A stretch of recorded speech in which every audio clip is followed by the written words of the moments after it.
Welcome to the WAVY Digital Desk. After the news of the Titan submersible last week, we're learning more about deep sea exploration. What does it take to prepare for a dive, and what is it like to participate and be on a submersible deep in the ocean? We're learning about this and more this afternoon at the WAVY Digital Desk. Hi, I'm Sarah Good. Thanks for joining us this afternoon now. We're going to be talking about submersibles, and we have Fred Dobbs, Professor and Chair of Ocean and Earth Sciences at Old Dominion University, here with us. He's been on numerous dives on different submersibles in his career, including the Pisces 5, the Alvin, and Johnson Sea Link. WAVY's Michelle Wolf spoke with him yesterday. That article and more is linked in the Facebook description if you want to check that out. And we're going to speak in a little bit more detail today about what it really is like to participate on these submersible trips, what they were doing, the research that he did, and more. So I'm going to bring Fred on now. Fred, thank you so much for joining us today. You're very welcome. Thank you, Sarah, for the invitation. Absolutely. To start, I'd just love to hear a little bit about, what led to you being on these trips. What was your background at the time? You've had a very interesting career, it seems, from all the dives, and then now as the professor and chair at Old Dominion. But if you just could share a little bit about, maybe some of your background and what got you involved in some of these dives. The answer to that goes to the Wayback Machine, indeed, because it was a wonderful teacher in the 5th grade. My father was in the Navy. We were stationed in Hawaii. And Miss Takano took us to the beaches and to the tide pools. We had aquaria in the classroom. She was a great and inspirational teacher. And I pretty much decided at that point that I was going to become a marine scientist. I'm not sure that I would have used that particular description at the time, but I knew it was something to do with that. And I truly never looked back. And so I got a degree in biology, a master's degree in zoology. I did a lot of invertebrate zoology at the time.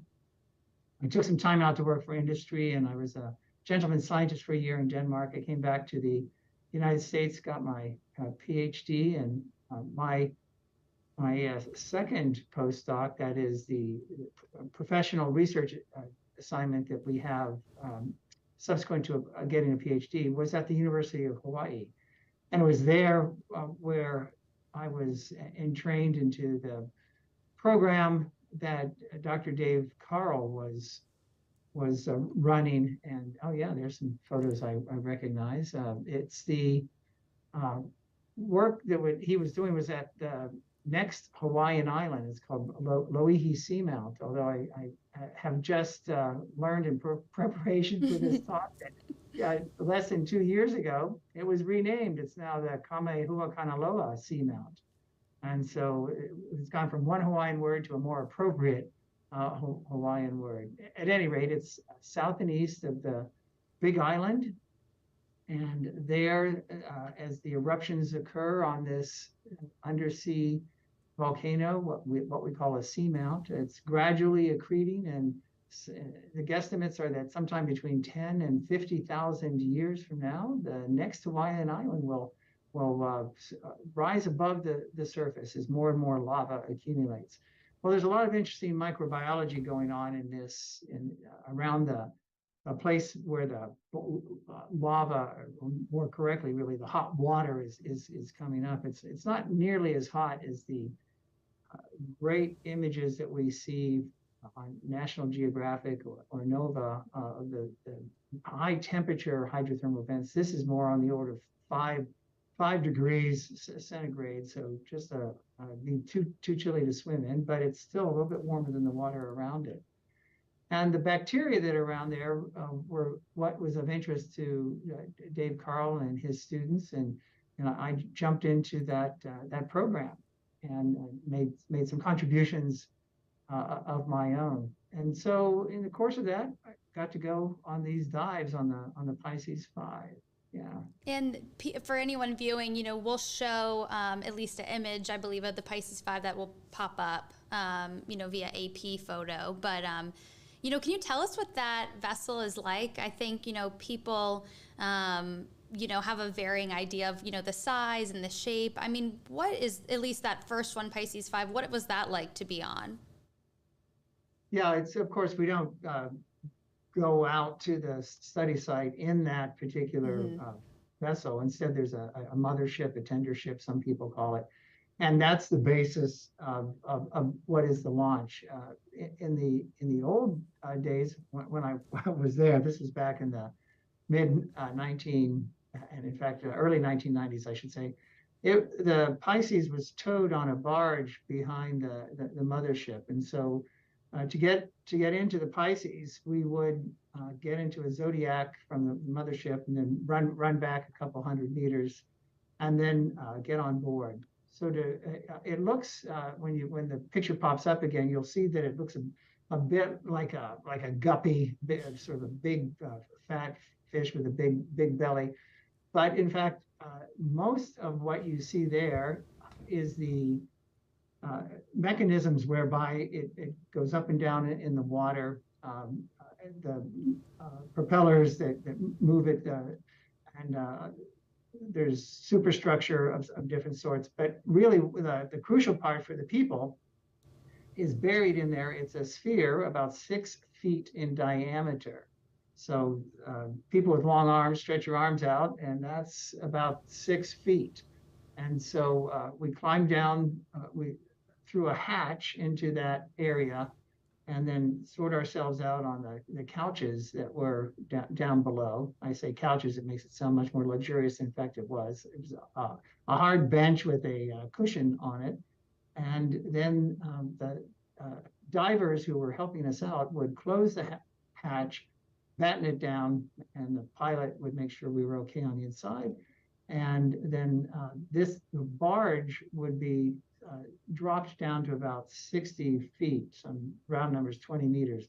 The divers would unhook the submersible and it would fly off the barge and then start to descend into the ocean. And then we reverse the process to come back. Since I left the University of Hawaii, it became a more traditional submersible launch where a different ship with a big crane would drop, I should say, gently lower the submersible into the water, and the process would then take place. So no raft involved at that point. And in terms of depth, I mean, how far are you going down into the ocean there?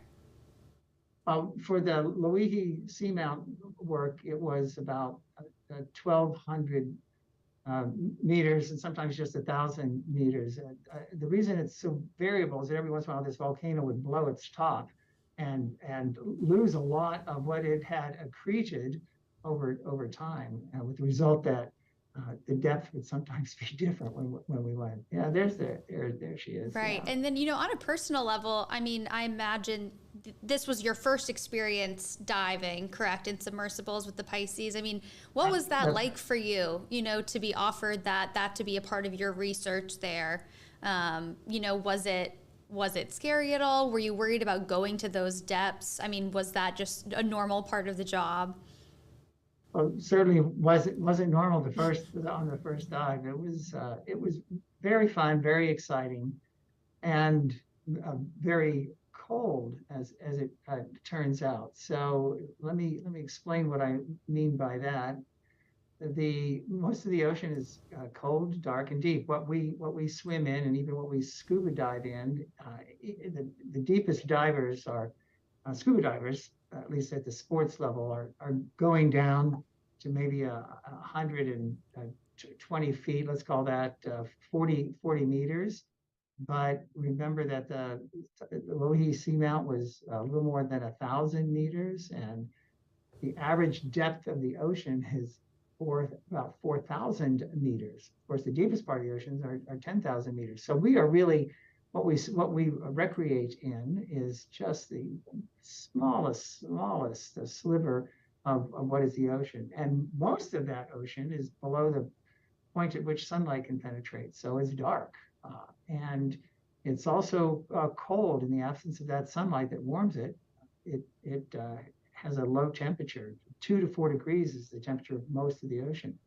So back to the sub, when we dive into the depths where it's cold, there's only so much battery power, and they're certainly not going to use it on keeping us warm. And instead, that battery power is needed to turn on lights so we can see outside. That battery power is needed to run fans. That battery power is needed to run the propeller, et cetera, et cetera. And so the cold seeps into the hull. And while we started out in t-shirts and shorts, after a while, we're putting on first set of sweats, and some of us, I was a skinnier kid then, some of us would have to put on a second pair of sweats. The great thing is at the end, we would come up in a very cold sphere, pop open the hatch, and all of a sudden it's 85-degree humid ocean weather. Well, I'm an oceanographer that doesn't necessarily do well in waves. So we've gone from this very gentle gliding in the absence of waves down 1,000 meters below the surface, and all of a sudden we're bouncing around on this raft, and I'm in sweats, and then the hot, humid air is coming in. So I was always the first one out of the hatch because I'd get out, hang on for dear life, and half the time would lose my lunch. Yes. But that notwithstanding, it was still very, very exciting. We going down, and where very few people have ever been, of course, and very fortunate, very lucky to be able to do that, and collect samples that we ended up, of course, working on for years, in some cases, in the laboratory. And how are you collecting those samples? I mean, we've seen different photos, throughout this presentation of, submersibles, but are there arms? What's the way that the vessel collects those? There's a lot of different ways that different submersibles do things. Yes, there are arms. In the old days, it used to be, we would call it T-handle technology. That is, the robot arm could easily take a T-handle and turn it 90 degrees. So it could essentially put a stopper in and collect water, or grab that handle and plug it into the sediment and pull up a plug of sediment that could, and then everything would go into a basket of some sort. And even the lid could be closed. We'd pick up rocks and put them into the basket as well. And when we get back up to the surface and the scramble is on, remember these things have been living at cold temperatures, and not ever seeing sunlight. So the scramble is on to get them in the ship's refrigerator, or walk-in refrigerator, I should say, to return them to at least their ambient temperature, certainly not the ambient pressure. So there's also some submersibles that have giant slurp guns, and with those they can slurp up fish or zooplankton of different sorts. Those are and now we're looking at the Johnson sea link there. Yeah. Okay. With the device, I guess that's a device, that puts it down into the water. That's right. That's what you're seeing is the business end of a big crane that's off the ship. Yeah. Yeah. Are you able to stop those? Yes, photos? I can. Next time the Johnson sea link shows up, we could segue. Yeah, absolutely. One question I did want to ask, before we dive into some of these other, submersibles and experiences, could you just talk about, how important this deep sea exploration is? I think there's a lot of discussion right now about what you're seeing, what you're viewing, but, in terms of bringing these samples back, in terms of the work you're doing, it is really important to progress science, correct? To view what's down there, to understand bacteria or sediment or whatever the project was. Yeah, or the organisms living in the bones of dead whales. We might get around to that too. That was my Alvin dive.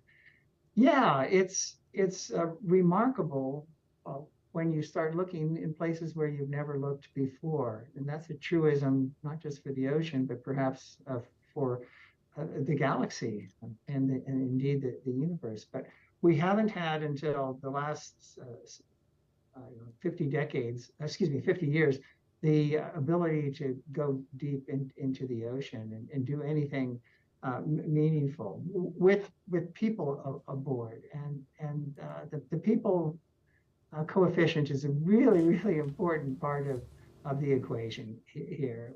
We can do things and see things that until very recently we didn't have the camera equipment to be able to see.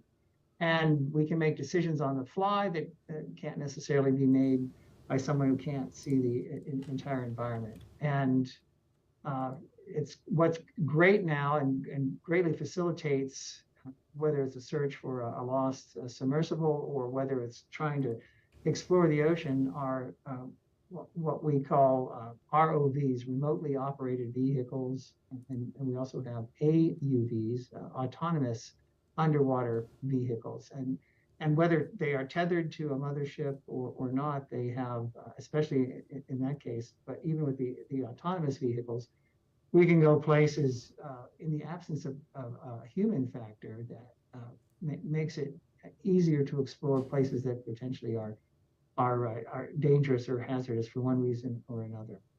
How important is it? It's really important. I love to make the case, maybe all oceanographers do, that we know much more about the surface of the moon and the surface of Mars than we do the bottom of the ocean. We simply have had many more cameras and eyes and telescopes on every square meter of the moon, including the dark side of the moon, the side we don't see, than we have for nearly all of the ocean.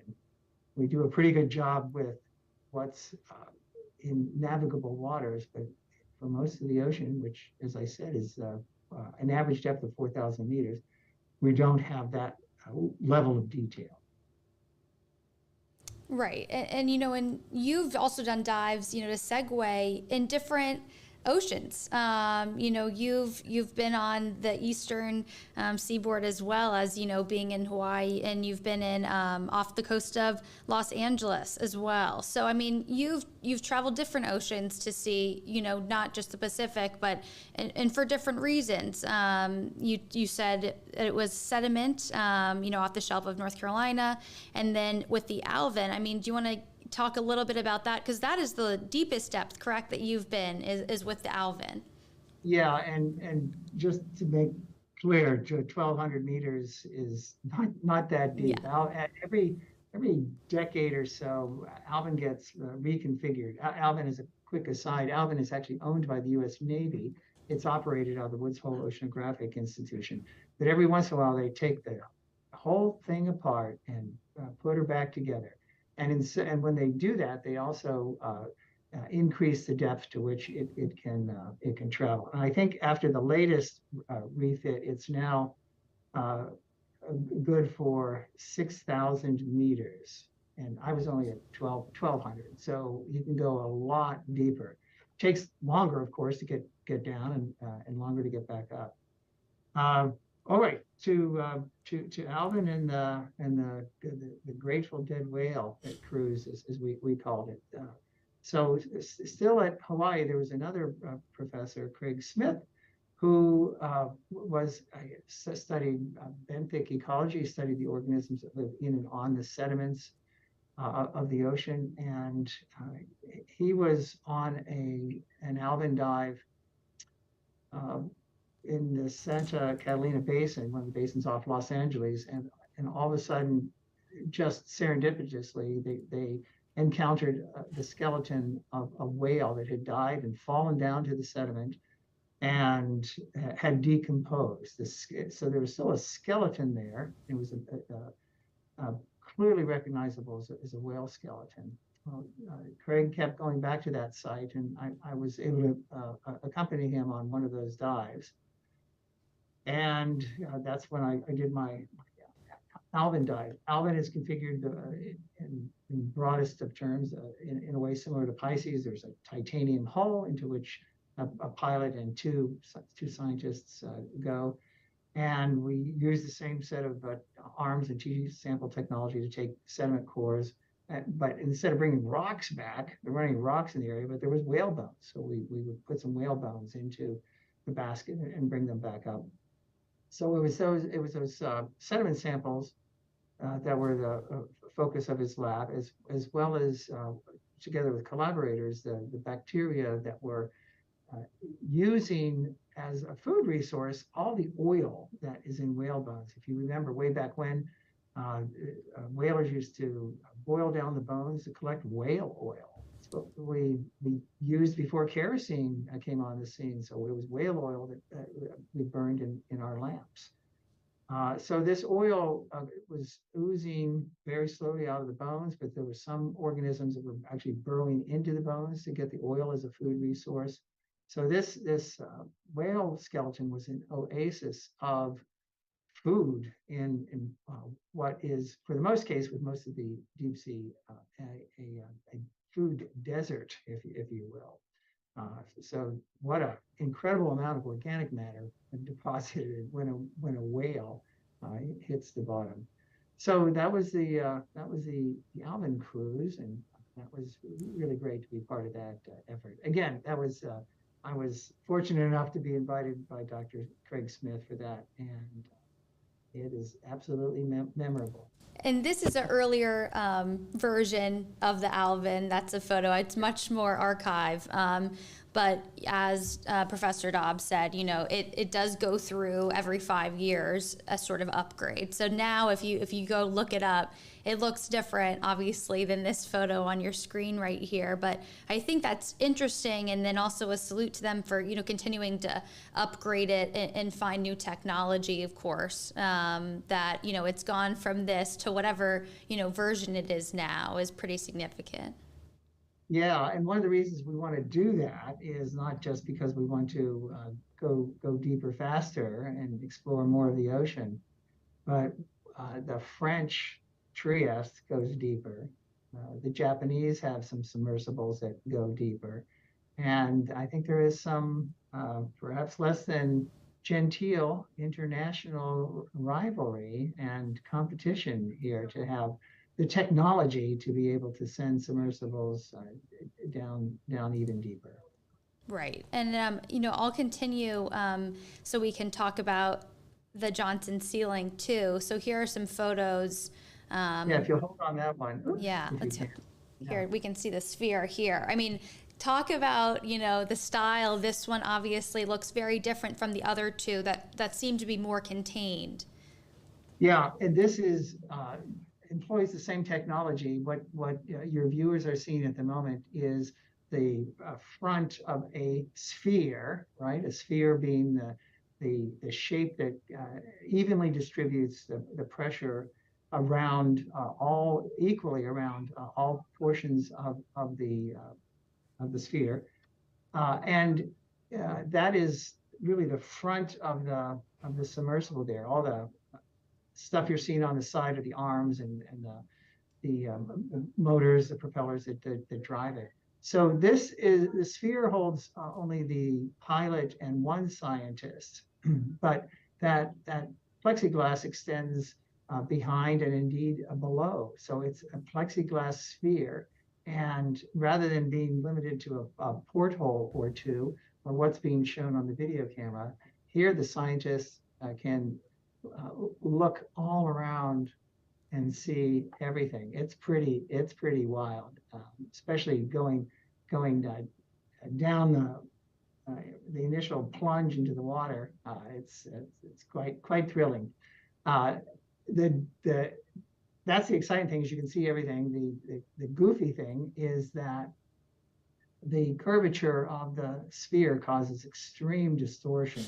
So it's not clear how big things are. And the Johnson ceiling people figured that out pretty easily. So they shoot two laser beams that are 10 centimeters apart. And those are projected onto a fish, or those are projected onto the sediment, or a coral head, whatever they want to measure. And so they know when the photograph comes back that is 10 centimeters. So despite the distortion that is tough on our eyes, the laser beams keep us straight. So yeah, it's a it was a wild ride in that for sure. A couple of trips. Uh, what is the disadvantage, if you will, of the plexiglass is that it can't go as deep. It's not as strong as a titanium sphere, as you sort of expect. So Right. it's not able to. It doesn't have a bottom depth anywhere near that of Alvin. And in this submersible experience, I mean, you were only at, I think you said 150 meters in depth. So, so still lower, obviously, than you would on your own, but you know, a much more shallow. And in that instance, I mean, that was the depth of the seafloor, correct? Because you were collecting sediment. So at that point, it just hadn't become a deeper ocean shelf yet. Yeah, just some slight terminology. Yes, So please. the continental shelf runs out to about 200 meters. We have a very wide continental shelf on the east coast of the United States. And in contrast, just because of the way the plates are moving, it's a very, very narrow continental shelf on the west coast. You can get out to the deep sea in a rowboat on the west coast. Here, you have to steam fast for quite some time to get out to what we call the shelf slope boundary, and that's approximately 200, 250 meters, where the relatively flat shelf starts to give way to the slope going down eventually to the abyssal plain. So in So we terms of the ship that takes you out there, I mean, you do need that to be, that's a significant portion of, I guess, the travel out there is, you know, being on this ship as well. Yeah. Oh yeah. And we were on the Cape Hatteras, which at the time, if I can remember correctly, was out of the University of Delaware. We were ODU scientists. There were scientists from other institutions. This is the way that much of I guess I should say, all of the U.S. oceanographic fleet works. Although there are some ships that are owned by the Navy, most of them are owned by the National Science Foundation, and it's the name of the organizing group. I should say the initials of the organizing group is UNOLS, UNOLS.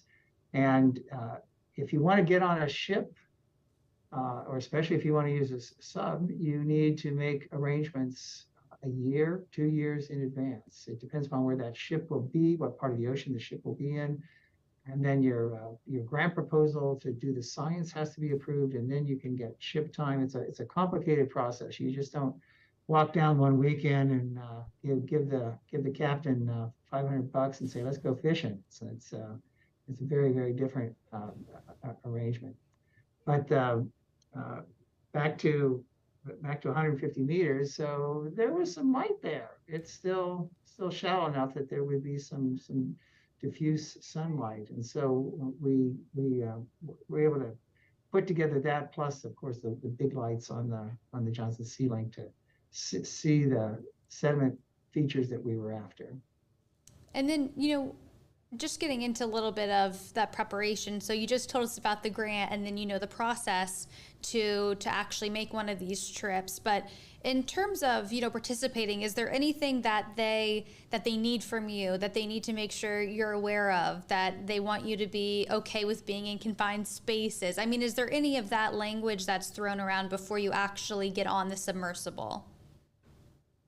Not really, but it's not, you don't go diving right away. What happened in the case of the Pisces and also the Alvin is that the pilot invites the scientists to come on board the night before, and then you go down and the pilot says, this is the CO2 scrubber, and this is how you change the filter. Here's the button that lets you turn on the camera. This will illuminate the port side of lights. This is the starboard side lights. And so you go through a checklist. The pilot, I learned after the fact that the pilot is also looking at you to see how you're doing with 3 people in a 6-foot sphere. And if if you're looking interested in taking notes, that's good. If you're sitting there in the fetal position sweating, you're probably not a good candidate to spend 8 hours or more in the submersible. And happily, I passed the test in both cases. There's and this has some overtones perhaps for the recent disaster with Titan, but in the case of Alvin and Pisces, there is a last a plan Z43. It's never been exercised, but it's possible for the pilot to push some buttons, and as I understand things, there are explosive bolts that jettison everything except the sphere itself.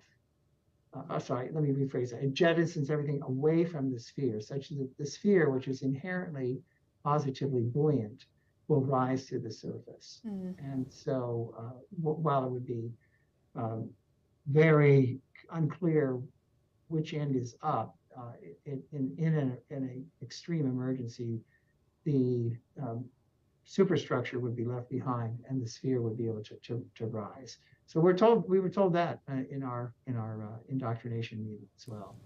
Yeah. And then, in terms of diving deeper, perhaps, than you have, whether that is through, a private, tour, if you will, or in terms of research, I mean, I'm sure you are interested in seeing other parts of the ocean, but is that something that you would do now as more of a tourist, or is that something that you sort of see as, a pause, and maybe that is perhaps just for science purposes? Yeah, I think that I would be, I'd go tomorrow if I could get on board a research institution's submersible. These are, whether US or Canadian or French or Japanese, these are obliged to go through safety inspection, pressure tests. They have to be certified by a maritime certification board. That's a bit redundant. And that unfortunately was not the case with Titan, at least as I read in the newspapers. I'm Will Rogers here. All I know is what I read in the newspaper. But I would, therefore, anything that was touristic would be of concern to me in the absence of the strong certification that's on essentially the other side of the fence, the academic side of the fence. And Michelle and I talked about this a little bit yesterday. I think the idea of tourism in the ocean is a fine one, and let's forget about what vehicle you're in at the moment. I think that's a fine one, but with sites that are sites of tragedy, such as the Titanic, I'm not sure that should be a tourist destination. We've seen enough in images and videos. I think it's I'm going to quote myself here. If we don't treat it reverentially, we should at least treat it respectfully. And I think for a place like that, or it would be best to just leave that alone. There's a lot more interesting natural sites to be seen in the ocean, and let's go there instead if we're just talking tourism. Right, between, whether it's a reef or somewhere that has different sea life or organisms or so forth. I mean, is that what, I guess, interests you then? Seeing something as to, I mean, I don't know if you'd go down to the Mariana Trench, but we've heard a lot about that, from James Cameron and everything in the last week or so. But, there are certain things in the ocean down there as well. I think some people have, maybe the view that you all are seeing things through, the porthole or through your camera all the way down. But, to get to those depths, I mean, there's certainly other places in the ocean where you can go and see other sea life. But I mean, you're not seeing anything until you get down there and the lights turn on. So, I mean, it's a pretty long journey to get all the way down there.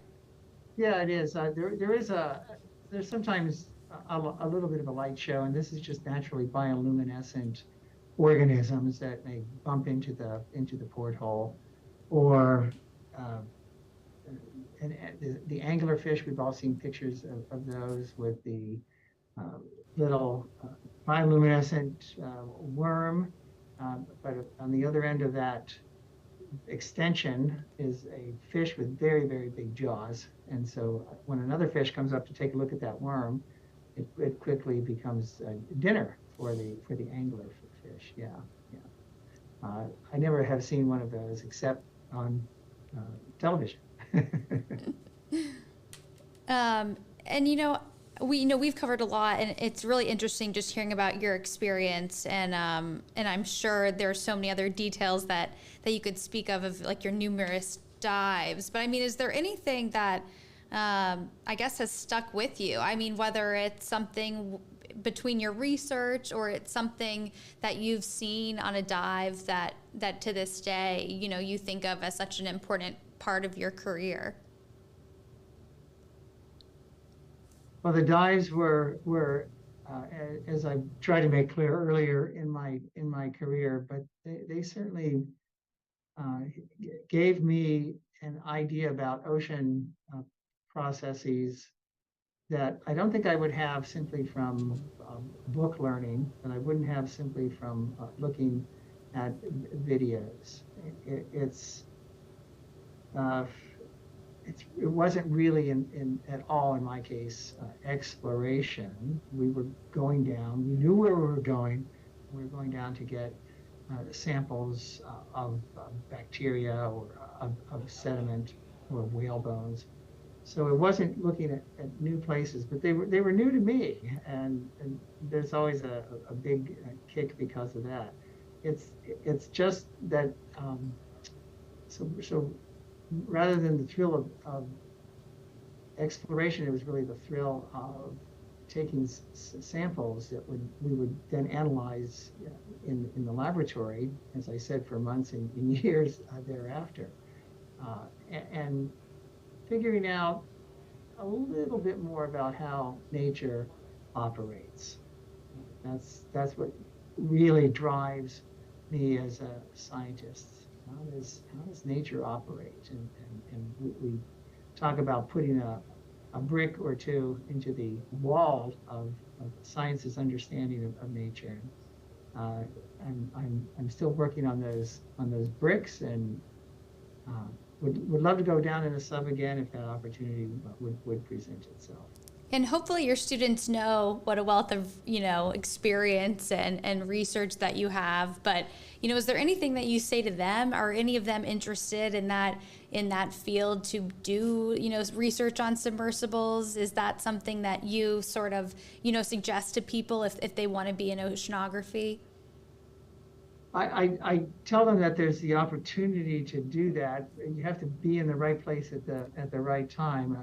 A sad note to these stories that I've been telling is that the funding for the Pisces 5 has dried up. She's on land, and I understand that's the same thing with the Johnson Sea Link as well. Alvin is going strong as ever, but the expense associated with submersible operations is great, and decisions have been made. And it's sad because then there's a method, there's a technique, there's a way of exploring the ocean that isn't available to them at the moment. We hope they can come out of mothballs, but then again, I'm not in charge of their budgets.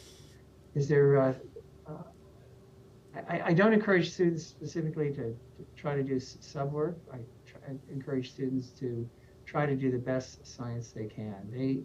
My style is pretty much to have them pick their project. They're not picking projects in Hawaii when we're here in Norfolk, Virginia. What a pity. But it's more homegrown projects here, local ones. Although if I can quickly say that many of my colleagues here are studying around the world. We've recently had, in the last several years, we've had scientists at the North Pole, down in the Southern Ocean off Antarctica, and every place in between. ODU, oceanography, and is tremendously broad for the relatively small faculty we have here. It's tremendously broad in its approaches to looking at scientific problems around the world. Absolutely. And I think, that speaks to your background as well. But I think it's great to know that, locally here, while we have our own, bodies of water and oceans, that you all are bringing in knowledge, a wealth of knowledge from, other places around the globe. I think that's fantastic. Well, Fred, I think that, that covers it. And I think, people tuning in, I don't know if anyone has any other questions while we have the expert here, but, I think it just really is nice to put some information towards, this topic that has been, unfortunately in the news for, over a week now. But I think just to know, what the research side of it is, and to know what these vessels look like and how they operate is very fascinating. Great. Well, happy to tell some stories and provide some insight to you and your audience. Absolutely. Well, thank you so much for joining us. And if you're tuning in now or watching this later, more information is available on WAVY.com. And you can also check out Michelle Wolf's coverage from yesterday as well. So thank you so much, Professor Dobbs, for joining me today. And thank you for watching. Thank you very much.